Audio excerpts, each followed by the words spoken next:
Muy buenos días, bienvenidos a este canal. Para todos aquellos que aún no me conocéis, mi nombre es Encarnación Troyano y en el vídeo de hoy vamos a estudiar el gobierno del Estado. Os recuerdo que el gobierno, junto con la administración, forma el llamado Poder Ejecutivo. Se regula en la Constitución española en su título cuarto. También se regula en su propia Ley 50/1997 de 27 de noviembre, que es la ley que vamos a estudiar en este vídeo. Se regula en los reales decretos del presidente del Gobierno sobre la composición y la organización del mismo, así como de sus órganos de colaboración y apoyo. Y se regula también en las disposiciones organizativas internas de funcionamiento y actuación que emanan del presidente del Gobierno o del Consejo de Ministros.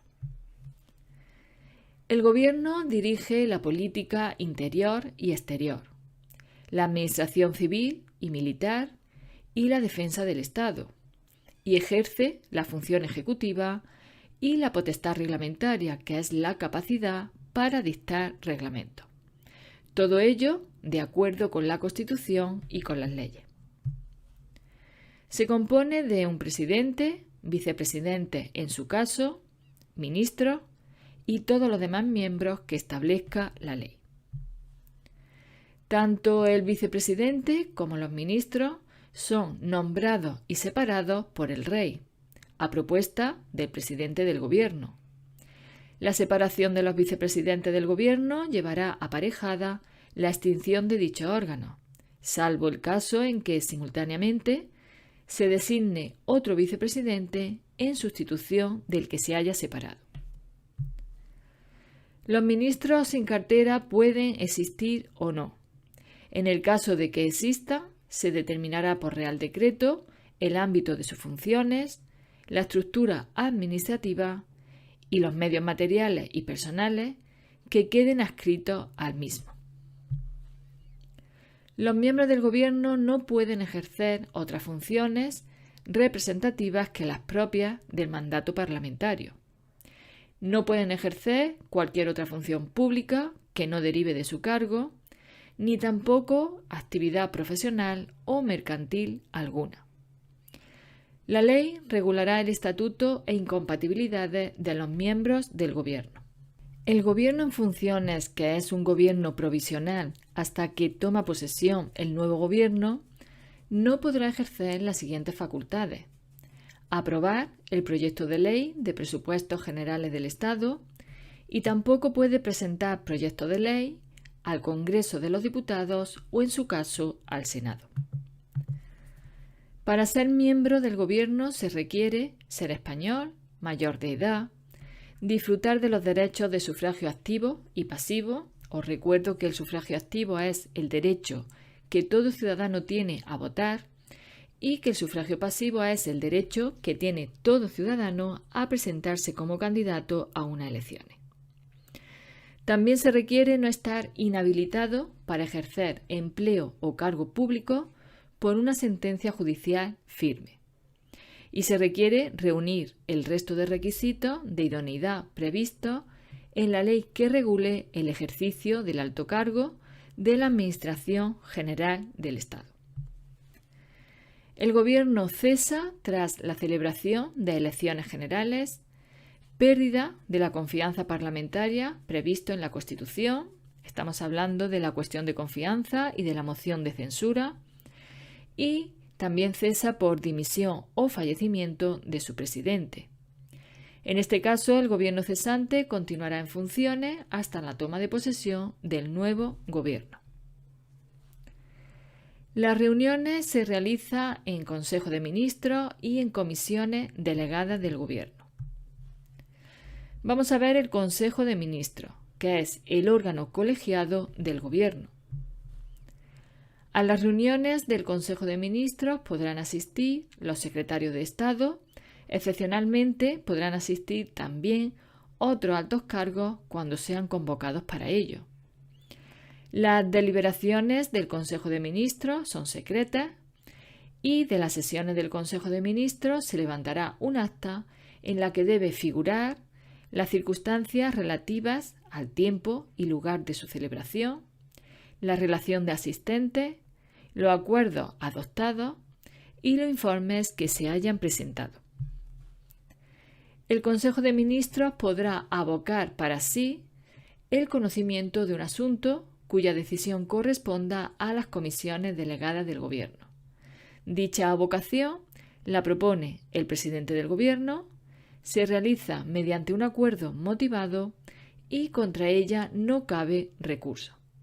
Os recuerdo que aquí en este canal tenéis un vídeo en el que explico todo lo relativo a la avocación. En cuanto a las comisiones delegadas del Gobierno, se crean, se modifican y se suprimen por acuerdo del Consejo de Ministros, a propuesta del presidente del Gobierno, y esto se lleva a cabo por Real Decreto que deberá contener el miembro del Gobierno que asume la presidencia de dicha comisión, los miembros del Gobierno y, en su caso, secretarios de Estado que la integran, las funciones que se atribuyen a la comisión, el miembro de la comisión al que corresponde la secretaría de la misma, el régimen interno de funcionamiento y, en particular, el de convocatorias y suplencias. Los órganos de colaboración y apoyo al Gobierno son los siguientes. Los secretarios de Estado, que se nombran por Real Decreto del Consejo de Ministros, aprobado a propuesta del presidente del Gobierno, a cuyo departamento pertenezcan. Los secretarios de Estado son órganos superiores de la Administración General del Estado y son responsables directos de la ejecución de la acción del Gobierno o de la presidencia del Gobierno, y actúan bajo la dirección del titular del departamento al que pertenezca, salvo cuando estén adscritos a la presidencia del Gobierno, en cuyo caso actúan bajo la dirección del presidente. Tenemos también la Comisión General de Secretarios de Estado y sus secretarios como órganos de apoyo y colaboración, que están integradas por los titulares de las Secretarías de Estado y sus secretarios de diferentes departamentos ministeriales. Asisten al abogado general del Estado y a los altos cargos con rango de secretario de Estado o subsecretario que sean convocados por el presidente. Estarán presididas por el vicepresidente del Gobierno, ministro de la Presidencia en el caso de que el vicepresidente no pueda hacerlo, y en caso de ausencia de ambos, por el ministro que corresponda, según el orden de precedencia de los departamentos ministeriales. La secretaría la ocupará el subsecretario de la Presidencia y, en caso de ausencia, vacante o enfermedad, se ocupará de ella el director del secretariado del Gobierno y las deliberaciones serán reservadas. Otro órgano es el Secretariado del Gobierno, que es un órgano de apoyo al Consejo de Ministros, a las comisiones delegadas del Gobierno y a la Comisión General de Secretarios de Estado y sus secretarios, y estará integrado en la estructura orgánica del Ministerio de la Presidencia.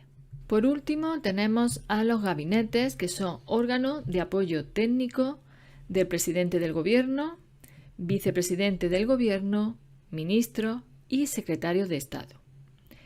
El gabinete de la presidencia del Gobierno se regula por Real Decreto del presidente y el resto de gabinetes se regula por ley del Gobierno. Las retribuciones se determinan por el Consejo de Ministros. Los directores de los gabinetes del presidente, vicepresidente y ministro son nombrados y separados por Real Decreto aprobado en Consejo de Ministros, y los directores de los gabinetes de los secretarios de Estado son nombrados y separados por orden ministerial, previo conocimiento del Consejo de Ministros, y cesará automáticamente cuando cese el titular del cargo del que dependa. En cuanto a las suplencias, se rigen de la siguiente forma. Al presidente del Gobierno lo sustituye el vicepresidente o los ministros, y la suplencia de los ministros será determinada por Real Decreto del presidente del Gobierno, debiendo recaer, en todo caso, en otro miembro del Gobierno. Los secretarios de Estado serán sustituidos si son del mismo departamento.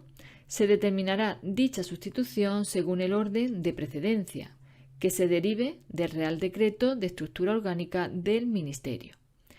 Y los secretarios de Estado que dependan directamente de la Presidencia del Gobierno serán suplidos por quien designe el presidente. En cuanto a la delegación de competencias, el presidente del Gobierno puede delegar sus competencias en los vicepresidentes y en los ministros. Los ministros pueden delegar sus competencias en los secretarios de Estado, en los subsecretarios que dependan de ellos y en los delegados del Gobierno en las comunidades autónomas y de los demás órganos directivos del Ministerio. El Consejo de Ministros, por su parte, puede delegar sus competencias en las comisiones delegadas del Gobierno. Hay que tener en cuenta que no son delegables las funciones atribuidas directamente por la Constitución. Las relativas al nombramiento y separación de los altos cargos atribuidas al Consejo de Ministros, las atribuidas a los órganos colegiados del Gobierno y las competencias atribuidas por una ley que prohíba expresamente dicha delegación. En cuanto a las decisiones que toma el Gobierno, es importante que tengáis en cuenta lo siguiente. Las decisiones que aprueban decretos legislativos y decretos leyes se denominan reales decretos legislativos y reales decretos leyes. Las disposiciones y actos cuya adopción venga atribuida al presidente se denominan reales decretos del presidente del Gobierno. Las decisiones que aprueban normas reglamentarias de la competencia de éste y las resoluciones que deban adoptar dicha forma jurídica se denominan reales decretos acordados en Consejo de Ministros. Las decisiones de dichos órganos colegiados que no deban adoptar la forma de real decreto se denominan acuerdos del Consejo de Ministros. En cuanto a las disposiciones y resoluciones de tales órganos colegiados, se denomina acuerdos adoptados en comisiones delegadas del Gobierno y tales acuerdos revestirán la forma de orden del ministro competente o del ministro de la Presidencia, cuando la competencia corresponda a distintos ministros. Las disposiciones y resoluciones de los ministros se denominan órdenes ministeriales, y cuando la disposición o resolución afecte a varios departamentos, en ese caso revestirá la forma de orden del ministro de la Presidencia. En cuanto a la elaboración de normas con rango de ley y reglamentos, la Ley del Gobierno establece lo siguiente. La elaboración de anteproyectos de ley, proyectos de Real Decreto Legislativo y normas reglamentarias se ajustará al siguiente procedimiento que vamos a ver a continuación. Se abre una consulta pública antes de elaborar el texto, en la cual los ciudadanos afectados y las organizaciones representativas pueden opinar sobre la norma. Se puede prescindir de la consulta pública en la elaboración de normas presupuestarias u organizativas de la Administración General del Estado o de las organizaciones dependientes o vinculadas a ésta. Cuando concurran razones graves de interés público que lo justifique, cuando la propuesta normativa no tenga un impacto significativo en la actividad económica, cuando no imponga obligaciones relevantes a los destinatarios o regule aspectos parciales de una materia y en el caso de tramitación urgente de iniciativas normativas que vamos a ver a continuación. El plazo de consulta pública en ningún caso será inferior a 15 días naturales.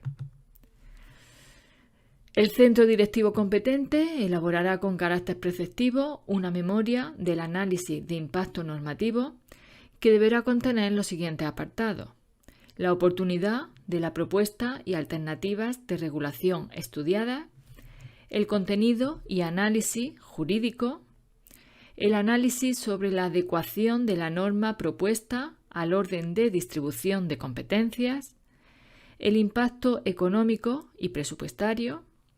Se identificarán las cargas administrativas que conlleva la propuesta, Se cuantificará el coste de su cumplimiento para la Administración y para los obligados a soportarlas, con especial referencia al impacto sobre las pequeñas y medianas empresas.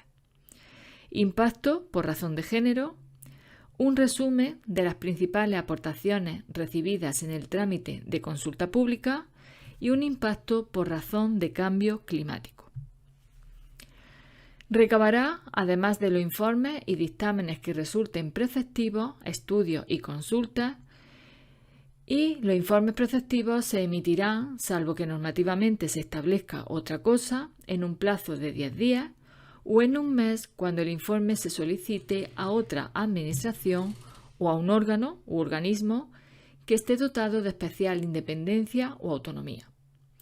Si son urgentes, deberán emitirse en un plazo no superior a la mitad de la duración de lo indicado anteriormente. También se podrá abrir, además de la consulta pública, una audiencia pública, cuando la norma afecte a los derechos e intereses legítimos de las personas, y el plazo mínimo de esta audiencia e información pública será de 15 días hábiles y podrá ser reducido hasta un mínimo de 7 días hábiles cuando razones debidamente motivadas así lo justifiquen. El trámite de audiencia e información pública solo podrá omitirse cuando existan graves razones de interés público y no será de aplicación a las disposiciones presupuestarias. Se recabará el dictamen del Consejo de Estado u órgano consultivo equivalente cuando fuera preceptivo o cuando se considere conveniente. Cumplidos todos los trámites anteriores, la propuesta se someterá a la Comisión General de Secretarios de Estado y sus secretarios y se elevará al Consejo de Ministros para su aprobación y, en caso de proyecto de ley, su remisión al Congreso de los Diputados y, en su caso, al Senado. También la Ley del Gobierno regula la tramitación urgente de iniciativas normativas en el ámbito de la Administración General del Estado.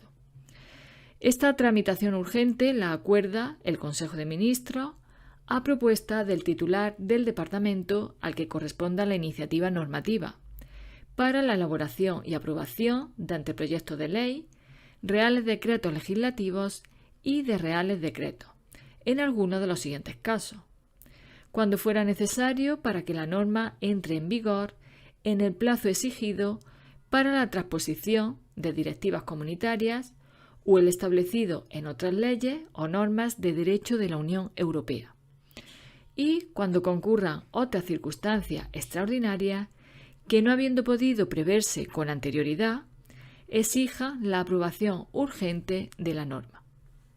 La tramitación por vía de urgencia implicará que los plazos previstos para la realización de los trámites del procedimiento de elaboración establecidos en esta o en otra norma se reducirán a la mitad de su duración. No será preciso el trámite de consulta pública y la falta de emisión de un dictamen o informe preceptivo en plazo no impedirá la continuación del procedimiento sin perjuicio de su eventual incorporación y consideración cuando se reciba. Y con esto terminamos todo el repaso de la Ley del Gobierno. Gracias, como siempre, por estar ahí al otro lado de la cámara y os espero en el próximo vídeo.